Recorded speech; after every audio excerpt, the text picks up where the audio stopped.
सुशाथिरश्चानिव यन्मनुष्याने नीयते भीषुर्भिर्वाजिनेव हत्प्रतिष्ठं यजग्रम जविष्ठम तन्मे मनः शिव संकल्पमस्तु। यह श्लोक भी यजुर्वेद के रुद्राष्टाध्यायी से लिया गया है। इसका अर्थ है, जिस प्रकार सारथी अपने 10 घोड़ों को वश में रखकर चलता है, हे मनुष्य, उसी प्रकार तुम भी अपने मन द्वारा 10 इंद्रियों पर काबू रखो। इसके लिए तुम्हें संकल्पवान होना पड़ेगा। परम लक्ष्य की प्राप्ति में हमारी सबसे बड़ी बाधाएं हमारी वासनाएं हैं।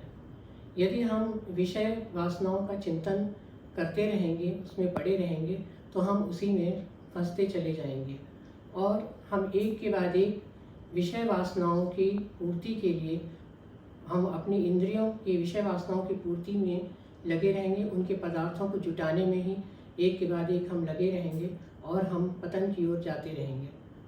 हम विषय वासनाओं की दलदल में ना धंस जाएं, इसलिए हमें अपने मन को इतना बलवान बनाना पड़ेगा कि हम उससे ऊपर उठकर अपने मन को मजबूत बनाएं। पर व्यक्तिगत रूप से हम इंद्रिय विषयों का चिंतन करते रहते हैं और बाहरी रूप से हम यह दिखाने की चेष्टा करते हैं कि हम इंद्रिय विषयों में फंसे हुए नहीं हैं, जबकि मानसिक रूप से हमारा चिंतन उसी ओर चलता रहता है। यह एक तरह का पाखंड है। जैसे ज्वर आता है तो ज्वर में उपचार के साथ साथ परहेज की भी आवश्यकता होती है।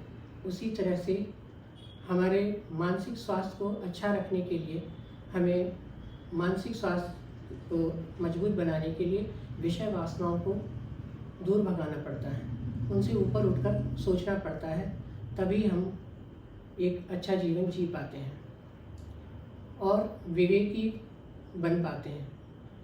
जब हम विषय वासनाओं में बहुत ज़्यादा चिंतन करेंगे तो धीरे धीरे हमारा विवेक सही मरता जाता है, संयम और मर्यादाएं हमारी घटती चली जाती हैं और हम विषय वासनाओं के दलदल में धंसते चले जाते हैं। हमें इससे बचने के लिए अपने आत्मबल को मजबूत बनाकर आगे बढ़ना होगा। विवेकी पुरुष इस प्रकार के पतन के गर्त में जाने से अपने आप को बचा लेते हैं। उसके लिए एक ही उपाय है कि हम सुविचार अपने मन में आने दें, अच्छे विचारों को ही हम आने दें, बुरे विचारों को अपने से हम दूर करते जाएं। संसार दीर्घ रोगों से परिपूर्ण है और चारों ओर दुर्गुण भरे पड़े हैं। सारे ओर संसार में देखा जाए तो दुर्गुण ज़्यादा है। सद्विचार हमें अपने अंदर लाने पड़ते हैं, जबकि दुर्गुणों का दलदल चारों ओर दिखाई देता है। ऐसे में हमें अपने मनोबल को बहुत मजबूत बनाने की ज़रूरत होती है। जब हम अपने मनोबल को मजबूत बनाएंगे, आत्मबल को अच्छा बनाएंगे, उसके लिए हम प्रयास करना पड़ेगा और तब हम अपने शुभ संकल्पों की ओर आगे बढ़ सकेंगे, जिससे हमारे कार्य अच्छे हो सकेंगे। विवेक और वैराग्य की सहायता से हमें अपने मन को भौतिक पदार्थों से हटाना चाहिए, अपनी वास्तविक सत्ता के अनुरूप जीवन बिताना चाहिए।